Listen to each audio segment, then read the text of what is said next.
మన ప్రభువును రక్షకుడు అయిన యేసుక్రీస్తు నామమున అందరికీ వందనాలు. దేవునికి స్తోత్రములు. మన దేవుడు కృపగలిగిన దేవుడు. మన దేవుడు కరుణావాత్సల్యము కలిగిన దేవుడు. మన దేవుడు కోపించుచునే వాత్సల్యం చూపించే దేవుడు.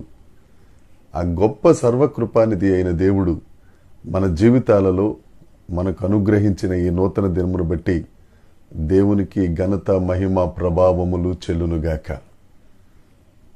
ఆ గొప్ప దేవుడైన యేసుక్రీస్తు ప్రభు ఈ రోజు కొరకు మనకు అనుగ్రహించిన కృపావార్త, దేవుని వాగ్దానము.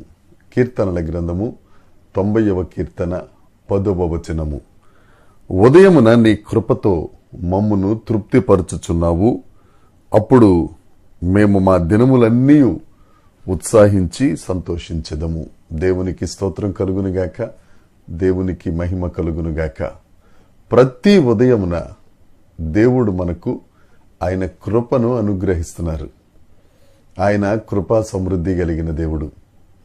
నా ప్రియ సహోదరి, సహోదరుడా, మనం ఎన్ని పాపాలు చేసి ఎన్ని దుర్మార్గమైన పనులు చేసినా గొప్ప దేవుడు ఆయన కృపతో ప్రతి ఉదయం నుండి ఆయన కృపతో మనల్ని నింపి మనల్ని తృప్తిపరచుచున్నారు.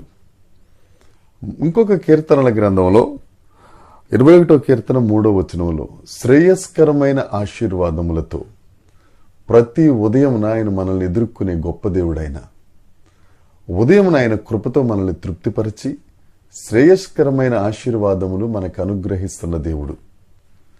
మనము రక్షించబడ్డామంటే ఆయన కృప. మనము ఆయన కృపానుసనం దగ్గరికి చేరుతున్నామంటే, ధైర్యంగా ఆయన సింహాసనం దగ్గరికి చేరుతున్నామంటే ఆయన కృప. మనము మన అపరాధముల చేత చచ్చిన వారమై ఉన్నప్పుడు మన కొరకు తన ప్రియ కుమారుణ్ణి మరణానికి అప్పగించి ఆ శిల్వ రక్తము ద్వారా మనల్ని రక్షించారు అని అంటే అది ఆయన కృప, మన గొప్పతనం కాదు. ఆ యేసుక్రీస్తు ప్రభువుని నమ్ముకుని ఆ రక్తంలో మన పాపములను శుద్ధీకరించుకుని పశ్చాత్తాపపడి పరిశుద్ధాత్మను పొందుకున్నట్లయితే ప్రతి ఉదయమున దేవుడు ఆయన కృపతో మనల్ని నింపుతారు. అంతేకాదు, మనం ఆ దినములన్నిట ఉత్సహించి సంతోషిస్తాం.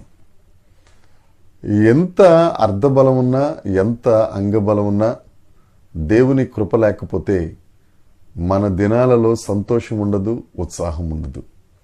మన దేవుడు సంతోషమును అనుగ్రహించే దేవుడు, ఉత్సాహ గానములతో మనల్ని నింపే దేవుడు. అందుకే పౌలు గారు అంటారు కదా, ఎల్లప్పుడూ సంతోషంగా ఉండండి, ఎల్లప్పుడూ ఆనందించండి. మరలా చెప్తాను, ఆనందించండి. ఎందుకంటే కృపగలిగిన దేవుడు ప్రతి ఉదయమున మనల్ని కృపతో నింపి మరలా మనం పడకలకు చేరినంత వరకు ఆయన మనం నిద్రించుచున్నా సరే కునుకక నిద్రపోక మనల్ని కాపాడుతున్న గొప్ప దేవుడు. ఆయనను నమ్ముకొనిన వారిని ఉత్సహించి సంతోషముతో నింపే గొప్ప దేవుడు ఆయన. మనకు ఉత్సాహము, మనకు సంతోషము, ఆయన కృప కావాలి అని అంటే ఆ దేవుణ్ణి మనం నమ్ముకున్న ఎడల ఈ నూతన వాగ్దానం మన బ్రతుకులలో తప్పక నెరవేరుతుంది. మన దేవుడు అంటున్నాడు కదా, నా ప్రియ సహోదరి, సహోదరుడా, నేను ప్రతి ఉదయాన్న కృపతో నింపుతాను.